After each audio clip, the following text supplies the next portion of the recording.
Shalom, beloved. I've asked the Most High Yah to bless this microphone, that this recording can be heard clearly by those who have told me that it was a problem. I've also wakened before the dawn and asked the Most High to give me a word. Give me a word to build up the body and to do the work of the laborer. We're going to start in the book of Matthew, chapter 9, verse 37.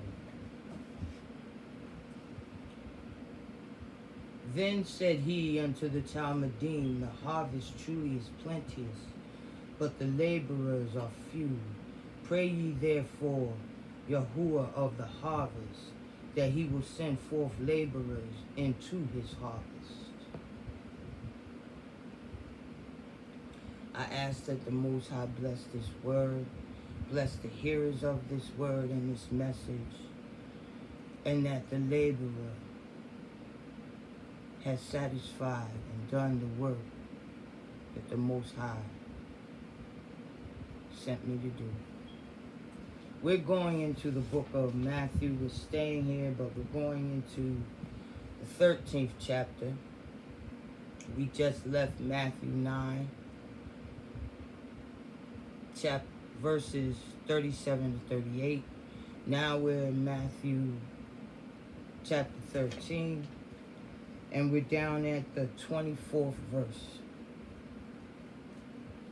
Another parable he put forth, Yeshua is talking. Another parable he put forth, saying unto them, the kingdom of Yahuah is likened unto a man which sowed good seed in his field. But while men slept, his enemy came and sowed tares among the wheat and went his way. He sowed tares among the wheat and went his way. But when the blade was sprung up and brought forth fruit, then appeared the tares also. So the servants of the house of Yahuah came and said unto him, Sir, did not you sow good seed in your field? From whence then has it tares? He said unto them, an enemy has done this.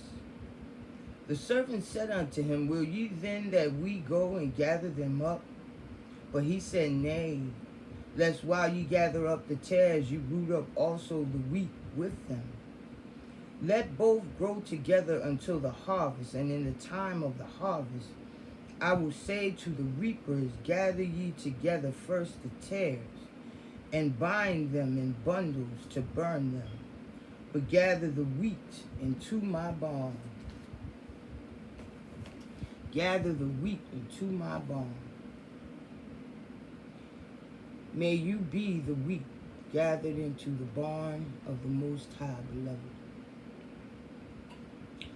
But let's talk about the tares that was sown among the wheat. The tares that was sown among the wheat. First of all, we're going to talk about the name of the tare that grew up with the wheat. How do we identify the tares among us? The tares among us.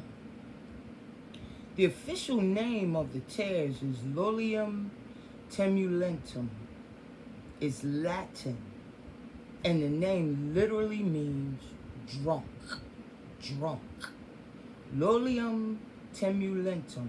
That is the name for that weed called the tares that is amongst the wheat. It's a toxic plant. It's toxic.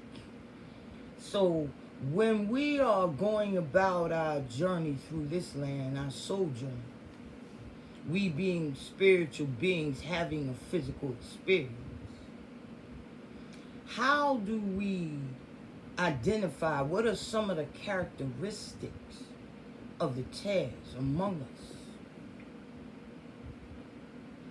First of all, the tare is toxic. It's toxic. And they grow wild in the region where Yeshua was. Okay? They grow wild. One of the things, another name for the tear, Lilium temulentum, is darnel plant. Darnel plant. When you consume it, it makes you dizzy. It creates an off-balance, nauseous feeling. It's a toxic thing.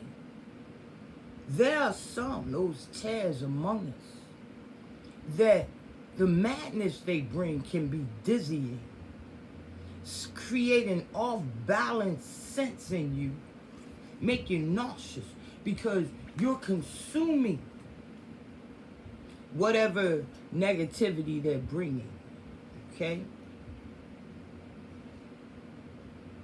Tares and wheat, they look the same when they're baby plants. This is one of the reasons you can't necessarily distinguish them. They look the same when they're baby plants. It's like when a believer is in their milk drinking state. They don't know that much. So in many regards, in their innocent ignorance, they can be similar to a baby tare. You can't tell them apart. It's only when they mature that you see that the wheat is heavier. The wheat is heavier than the tare.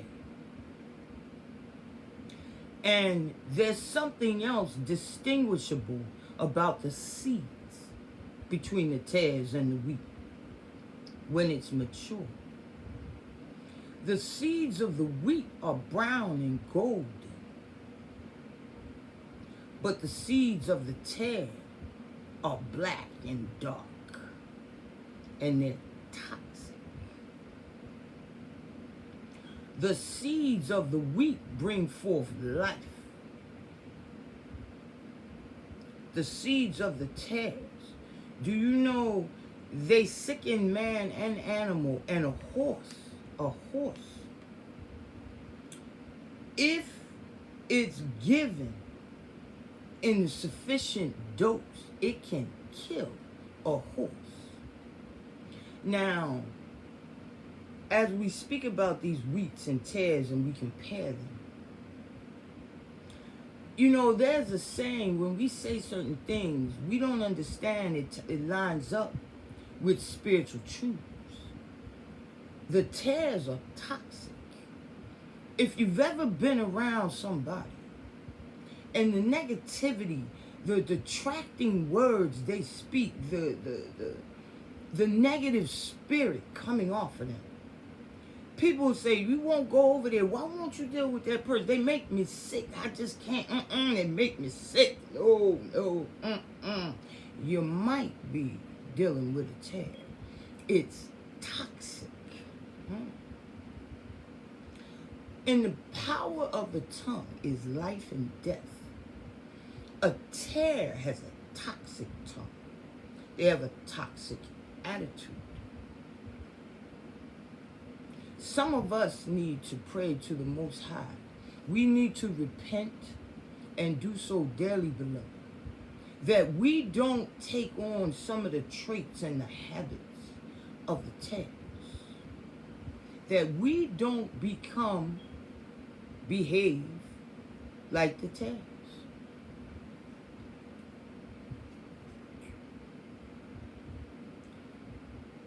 When they mature, as I said, when they're baby plants, you can't tell them apart.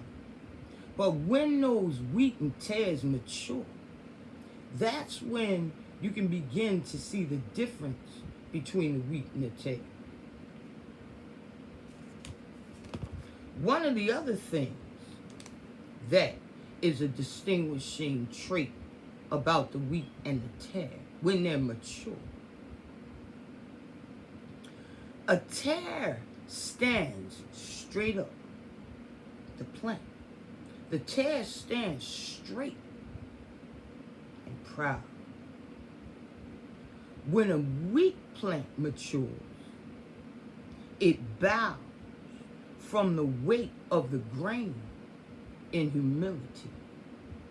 You see, the seed of the wheat plant is likened unto the word of the Most High. And those seeds, when they mature, cause that wheat plant, and you can look at a picture of it, the wheat plant bows as its grain and its seed grows heavy like the word of the Most High. But the tare, having black seeds, stands straight and proud, defiant, exalted.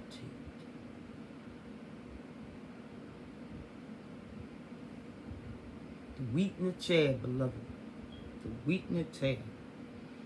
May the spirit of the wheat plant be upon you as that word of life matures in you and fills you up. May it make you bow in humble reverence for the Most High, for His word, for His spirit, giving you humility and growing you up for a good work. And may you be gifted with the spirit of discernment, with the gift of discernment, to recognize the tares among the wheat. The tare, even the plant itself, it stands straight and proud. When you look at the seeds are dark and black and they're toxic. Because what it feeds, even its name, its Latin name, Lolium temulentum, it literally means drunk. You can get so much negativity in you from people, from situations, that it becomes toxic. Your spirit becomes off balance. It's dizzying. It makes you nauseous. But the wheat, it has that seed that you can make bread, and that life-saving, that life-giving, that life-sustaining force. And how do you distinguish the wheat from the tare? When the wheat matures, because remember, the spirit, the word, that heavy word, the spirit of abundance has growth in it. When the wheat becomes mature, it becomes weighty. The grains are heavy because it's measured by the quality. Remember, spiritual abundance is measured by the quality. The quality of that grain of wheat, or those wheat grains, they're weighty. And it causes the plant to bow in humility. May this word minister to the children of the Most High God. May it answer questions in your spirit. And may the Lord of the harvest speak to His beloved. Because the harvest is plenty, but the laborers are few.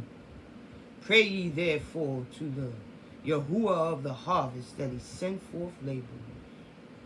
That laborer, beloved, may be you. The difference between the wheat and the tare. A word. May you be blessed. Shalom.